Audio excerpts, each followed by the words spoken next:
हमारी ज़िंदगी में सबसे इम्पोर्टेंट हमारे लिए क्या होता है, आजकल के लोग वही चीज़ भूल जाते हैं। सबसे इम्पोर्टेंट हमारे लिए हमारे दायित्व होते हैं कि हम अगर हम घर पे बड़े हैं तो हमारे क्या दायित्व हैं। यानी कि अगर मैं जज की पोस्ट पे हूँ तो हमारा कर्तव्य है कि मैं सही डिसीजन लूँ, ताकि मैं जो इंसाफ है उसे ही कर सकूँ, मैं गलत पक्ष में कभी भी डिसीजन ना ले सकूँ।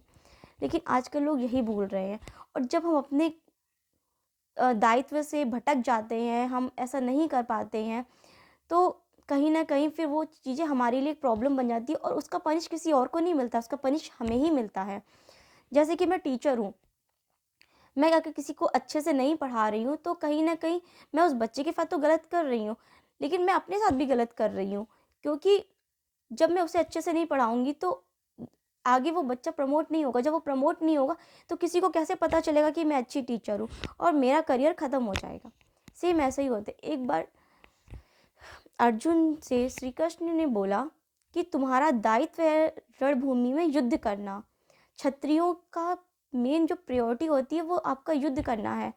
जीतना ना जीतना वो एक अलग मैटर करता है, लेकिन जब तक आप युद्ध नहीं करोगे वो क्षत्रियों के लिए भी असम्मान की बात होगी। और आप तो क्षत्रिय हैं, आपका तो दायित्व बनता है रणभूमि में उतर कर अपनी सेना को जिताने का। लेकिन वो सोच रहे थे कि मैं कैसे अपने गुरु लोगों के सामने लड़ाई कर सकता हूँ, मैं कैसे इन पे वार कर सकता हूँ।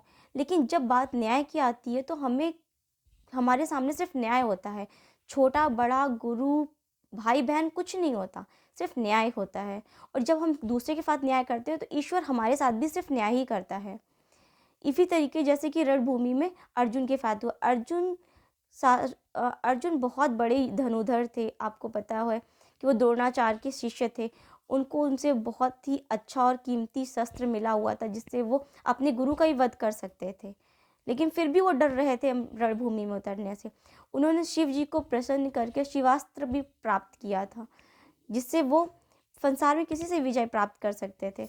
ऐसे ही उन्होंने बहुत सारे देवी देवताओं से मतलब प्रतिज्ञा मतलब तपस्या वगैरह करके उन्होंने बहुत सारे अस्त्रों को, शस्त्रों को, वरदानों को प्राप्त किया था। लेकिन इन सब के बावजूद भी वो युद्ध भूमि में सिर्फ इसलिए पीछे हट रहे थे कि मुझे अपने सगे संबंधियों का सामना करना पड़ेगा, गुरुजनों का सामना करना पड़ेगा, जबकि उनका कर्तव्य